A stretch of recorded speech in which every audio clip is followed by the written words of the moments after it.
Una Gir Gadhada road ઉપર ભયાનક અકસ્માત, આઈસર ટ્રક ચાલક ગંભીર રીતે ઈજાગ્રસ્ત।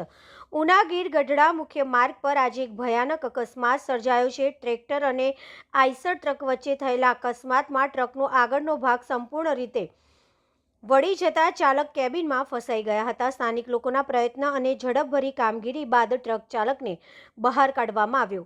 મળતી પ્રાથમિક માહિતી મુજબ ટ્રેક્ટરમાં જ પથ્થર ભરાયેલા હતા તેમજ ટ્રક ખાલી હોવાથી અથડામણ સમયે તેનો આગળનો ભાગ વળી ગયો હતો, જેના પરિણામે ચાલક ગંભીર રીતે ઈજાગ્રસ્ત થયો। સ્થાનિકોએ ઘટના સ્થળેથી 108 ઇમરજન્સીની સેવા બોલાવી હતી અને ઈજાગ્રસ્ત ટ્રક ચાલકને તાત્કાલિક સારવાર માટે હોસ્પિટલ ખસેડવામાં આવ્યો છે।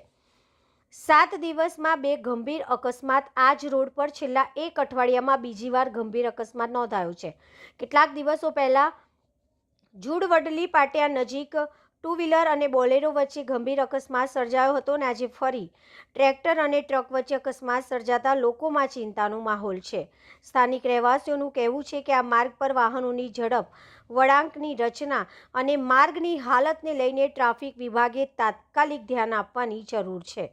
ઉના હર્ષદ વાંઢેર। હાય, હું છું ક્રુઝિન સિંઘાનિયા। આપની આસપાસના સત્ય સમાચાર જાણવા માટે જોતા રહો દીવ મિરર ન્યૂઝ અને હા, લાઈક અને સબસ્ક્રાઇબ કરવાનું ભૂલતા નહીં। Thank you.